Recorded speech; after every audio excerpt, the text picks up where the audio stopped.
정말 열심히들 살아왔죠. 남들보다 더 챙기고 더 베풀고 더 참았는데요. 그런데 돌아온 건 늘 상처뿐이었습니다. 믿었던 친구가 뒤에서 험담을 했고 오래 함께한 사람이 가장 아픈 방식으로 등을 돌렸습니다. 처음엔 내가 사람을 잘못 본 탓이라고 생각했고 두 번째는 그냥 운이 나빴다고 넘겼습니다. 그런데 세 번째, 네 번째가 되었을 때 문득 이런 생각이 들었지요. 혹시 이게 내 팔자인가? 하고 말입니다. 이 영상을 보고 계신 분들 중에도 이런 분들이 분명 계실 겁니다. 관계마다 비슷한 방식으로 상처를 받아온 분, 가까운 사람일수록 더 크게 부딪혀온 분, 인연이 오래 이어지지 않는 흐름이 반복되어 온 분, 그 패턴이 우연이 아닐 수 있습니다. 사주 명리학에서는 이것을 명확하게 설명하고 있고 또 인생을 살아본 사람으로서 느끼는 몇 가지를 오늘 이 영상을 통해 말씀드리려고 합니다.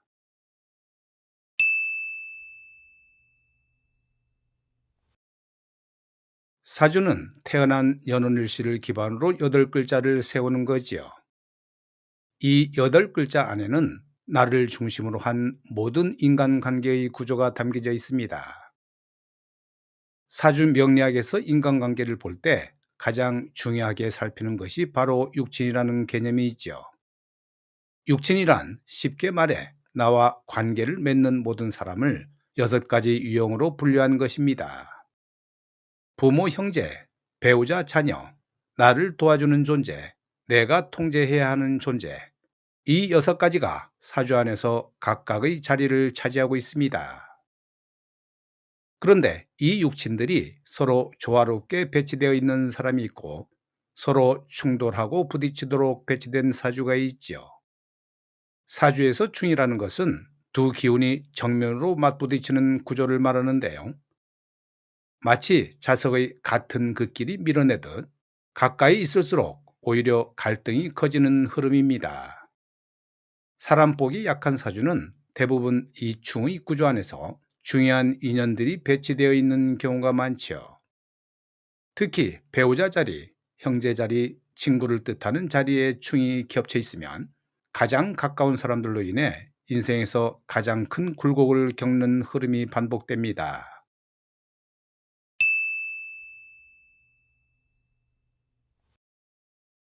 사람복이 약한 사주를 가진 분에게는 공통된 흐름이 있죠. 첫 번째는 인연이 빠르게 시작되고 빠르게 끝난다는 점인데요. 처음엔 누구보다 빠르게 친해지고 마음도 쉽게 주고 믿음도 빨리 생깁니다. 그런데 그만큼 관계가 무너지는 속도도 빠릅니다. 내가 특별히 잘못한 것도 없는데 어느 날 갑자기 소원해지고 연락이 끊기고 관계가 흐지부지 끝나버립니다. 두 번째는 가까울수록 더 아프다는 점이 있죠.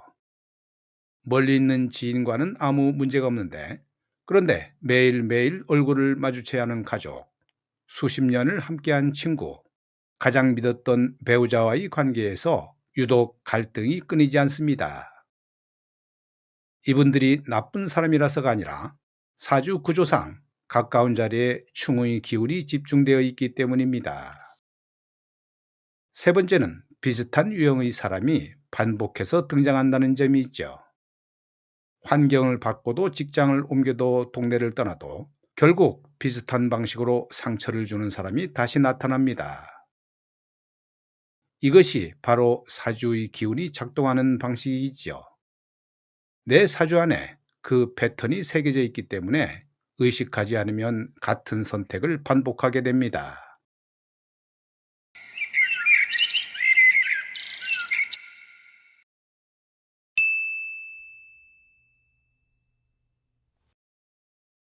여기서 가장 무서운 것은 이 사실을 모른 채 살아간다는 점이 있죠. 20대엔 상처받아도 회복이 빠르고 30대엔 새로운 관계로 털어낼 수 있지만 그런데 40대, 50대가 되면 이야기가 달라지는데요.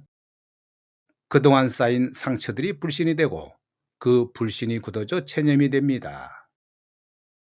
사람에게 기대지 말자. 혼자가 편하다. 이제는 아무도 믿지 않겠다는 생각이 들기 시작하지요. 그런데 이 체념이 오히려 더 큰 문제를 부르게 되는데요. 사람을 멀리하니 도움받았던 인연도 차단되고 좋은 기회도 관계 안에서 오게 되는데 그마저 스스로 막아버리게 됩니다. 사주에서 인복이 약하다는 건 단순히 사람 문제로 끝나지 않지요. 재물복 직업운, 심지어 건강운까지 인간관계의 흐름과 연결되어 있기 때문입니다. 사람 때문에 지쳐서 스스로를 고립시키는 순간 다른 운까지 함께 막혀버리는 구조가 만들어집니다.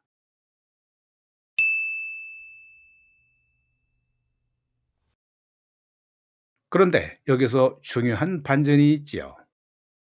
사주에서 인복이 약하게 타고났다는 건 모든 인연이 나쁘다는 의미가 아닙니다.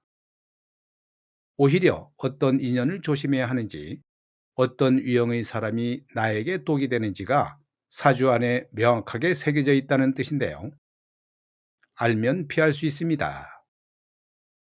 사주에서 나와 충관계에 있는 사람은 처음엔 강하게 끌리는 경우가 많은데요.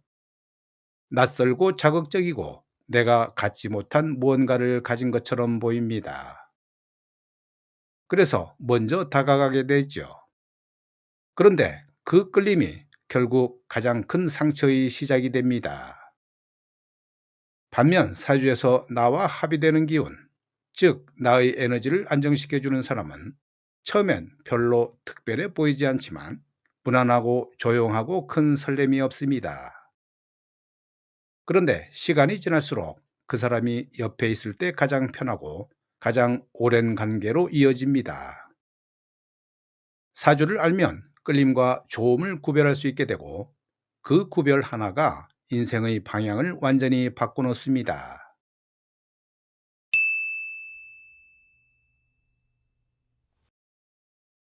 오늘 이 영상에서 말씀드린 것은 전체 흐름의 큰 그림입니다.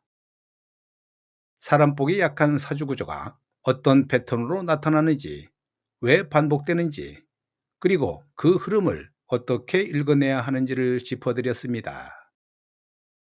그런데 사주는 사람마다 구조가 모두 다르지요. 어느 자리에 충이 생기는지, 어느 시기에 그 흐름이 강해지는지, 지금 운의 흐름이 어디를 향하고 있는지는 본인의 사주를 직접 봐야만 정확히 알 수 있습니다.